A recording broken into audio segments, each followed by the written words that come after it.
Iya, selamat siang. Ya, betul sekali, selamat siang pemirsa. Kita jumpa lagi ya Carlos dalam dialog khas Berita 1. Ini ada Lunch Talk ya. Iya. Lunch Talk edisi weekend.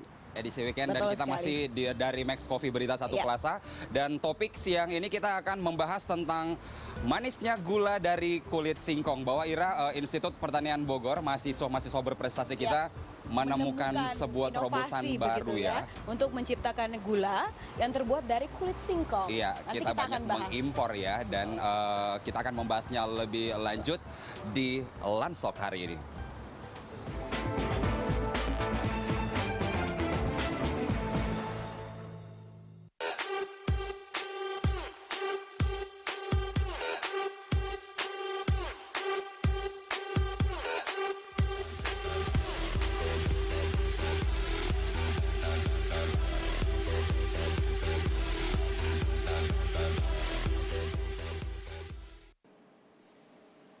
Membanggakan, 4 mahasiswa Institut Pertanian Bogor berhasil menemukan bahan pengganti gula rendah kalori dari limbah singkong. Penemuan ini pun diganjar penghargaan internasional. Di saat Indonesia harus mengimpor gula, banyaknya limbah kulit singkong yang dibuang ternyata dapat dimanfaatkan menjadi gula rendah kalori yang lebih sehat. Karena di dalam limbah tersebut terdapat kandungan glukosa yang sangat banyak. Pembuatannya pun sangat sederhana dan memungkinkan untuk diproduksi secara massal. Bila ini dapat diterapkan, maka bukan tidak mungkin impor gula dapat ditekan, karena Indonesia dikenal merupakan salah satu negara penghasil singkong di dunia. Kita sudah sama-sama melihat berita ya mengenai ada mahasiswa IPB yang menemukan terobosan untuk membuat. Kita bangga dengan Iya. kaum muda kita karena di zaman krisis ini masih mampu berinovasi gitu. Betul sekali, dan sekarang kita mengundang langsung nih Iya, salah ada satu. yang hadir saat ini adalah mahasiswa yang juga ketua tim penelitian mahasiswa IPB, ada Abdul Aziz. Selamat siang, Mas Aziz. Selamat siang, Mas. Saya panggil Mas ya. Ya. Dan juga kemudian ada Ibu Paulana ya. iya, Ibu Paulina Manen ini adalah staf khusus Menteri Bidang Akademik dari Kemenristek Dikti. Selamat siang, Ibu. datang, selamat siang Ibu dan Mas Aziz Ya, gitu ya. selamat siang. Kita langsung saja mulai nih. Kita langsung bahwa kita tahu ini gula dari singkong ya, terobosan singkong. baru dari kulit Kulit, singkong. Iya, tak biasa tapi ditemukan oleh Institut Pertanian Bogor, salah satu institusi pendidikan pertanian terbaik di Indonesia. Ini terobosan yang sangat besar. Kita tahu bahwa kita adalah penghasil singkong terbesar, 5 besar di dunia.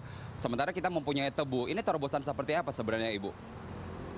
Barangkali kita sudah terlalu terbiasa selama ini dengan gula tebu begitu ya. Padahal kita tahu tingkat kesehatannya atau derajat kesehatan dari gula tebu sudah banyak dipertanyakan begitu ya. Jadi saya rasa bahan-bahan alternatif itu memang diperlukan untuk mencari terobosan-terobosan baru sehingga kita memperoleh bahan pangan yang lebih sehat untuk negara kita, untuk bangsa kita. Nanya langsung nih ke Aziz. Aziz, ini cerita sedikit. Ini bagaimana sih sebenarnya awalnya kalian dengan teman-teman begitu ya menemukan inovasi ini? Awalnya seperti apa? Bisa dijelaskan dulu? Awalnya itu kami di Bogor, itu di daerah Ciluar, itu banyak banget kulit singkong yang belum termanfaatkan sama sekali.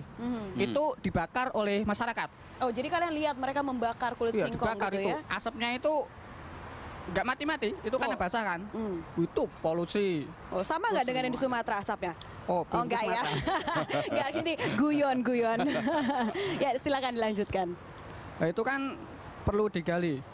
Ya, itu kan ada kulitnya. Kan dulu kan sering dimanfaatkan untuk sayur, untuk apa. Nah, ini digali. Apa? Ini ada kandungannya. Bisa dimakan berarti bisa diolah lebih lanjut. Nah, kalau kami membuat inovasi itu dari PKM, Program Kreativitas Mahasiswa dari Dikti. Kemudian ngajukan judul, dosen menimbang. "Oh, kalau ini bagus ini untuk desa." Ya, coba langsung. Itu prosesnya mengubahnya bagaimana sih dari kulit singkong itu akhirnya menjadi bentuk gula. Nah, gulanya saya juga mau nanya, apakah ini bentuk gula pasir atau gula cair atau bagaimana? Itu gulanya gula cair. Prosesnya pakai proses hidrolisis enzimatis. Nanti pakai enzim. pakai enzim alfa amilase sama amiloglukosidase. Oke. Nah, diproses. Mengerti tidak, Carlos?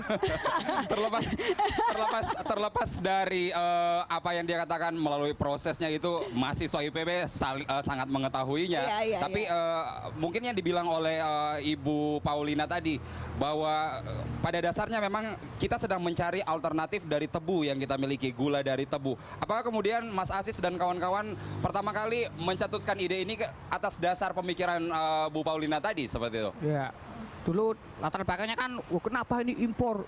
Kan banyak impor. Kemudian kalau proses tebu itu kan pakai lahan yang luas, kemudian ada pembukaan. Nah itu kan menimbulkan lingkungan yang, karena dapat kritikan dari luar negeri itu jangan dibuka hutannya, ini kan.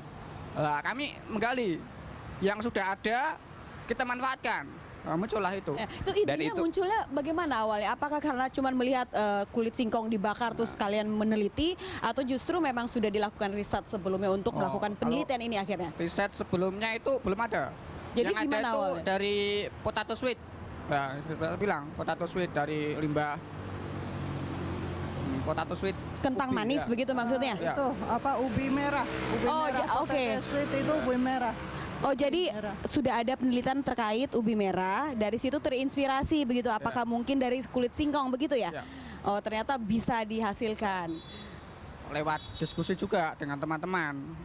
Kan banyak judul, set.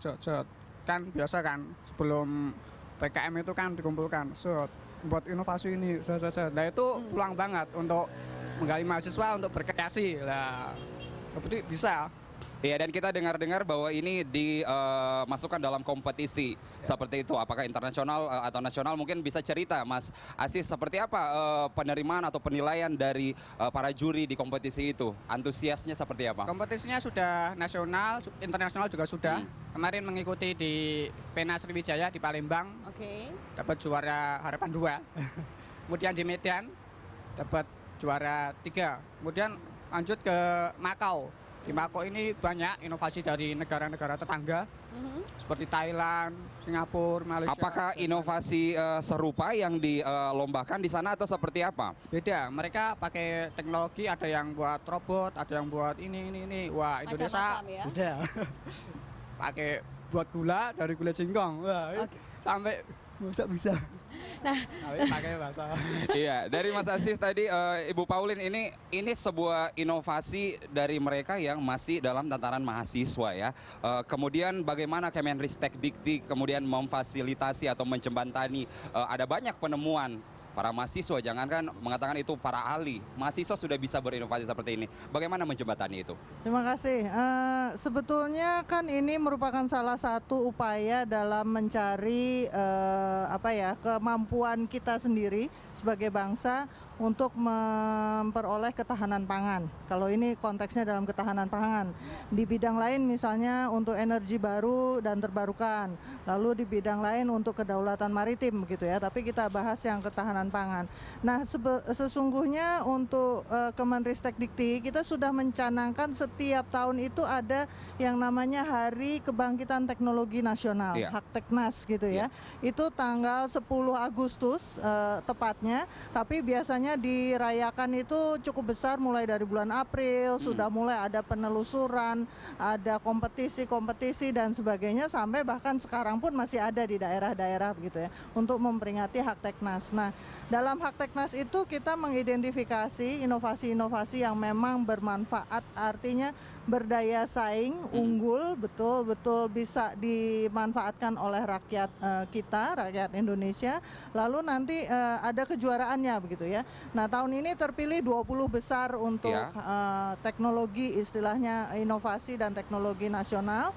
Nah, mungkin yang Mas Asis ini bisa nanti tahun depan masuk ke dalam Hakteknas kita begitu ya, ikut kompetisi dengan yang lain-lain juga gitu ya. Tapi yang tidak lolos kompetisi itu bukan berarti jelek begitu, cuman mereka masih perlu proses-proses lanjutan. Itu yang saya maksud, apakah kemudian mereka sebatas meraih juara seperti itu dan kemudian inovasi juga. semacam ini harus dikoleksi oleh Kemenristek-Dikti untuk kemudian dikembangkan untuk kemajuan bangsa? Tidak juga mereka cuma sekedar meraih juara, sebab pada saat Hakteknas itu kita juga mengumpulkan dunia industri untuk eksibisi gitu ya. Jadi ada pertemuan antara si inovator atau inventor ini dengan dunia industri, gitu ya. Difasilitasi begitu ya Ibu ya? Difasilitasi, sehingga dunia industri juga bisa milih, oh yang mana kira-kira yang cocok dengan industri saya. Ya. Kemudian teman-teman inovator, mahasiswa, dosen, kalangan umum sekalipun, itu silahkan memamerkan karya-karyanya. Karena kesempatan itu harganya sangat mahal ya, Betul, terkadang betul bisa sekali. dibeli begitu Ya, inovasinya bahkan kita mereka.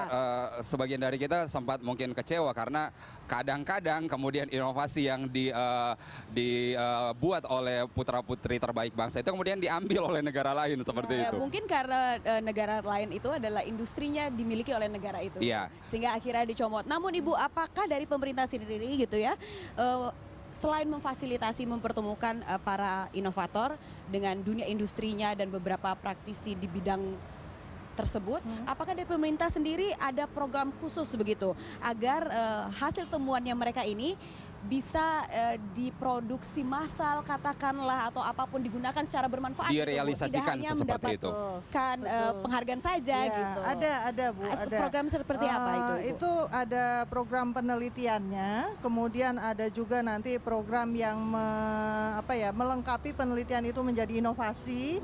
Dalam arti sebuah hasil penelitian itu belum tentu bisa langsung dipasarkan. Iya. Gitu ya, belum tentu bisa langsung dikomersialisasikan atau dimanfaatkan secara umum, karena harus banyak pertimbangannya, bukan cuma sekedar inovasinya saja, tapi perspektif ekonomi, perspektif sosial budaya dan sebagainya. Itu diadakan lagi, itu penelitian lagi.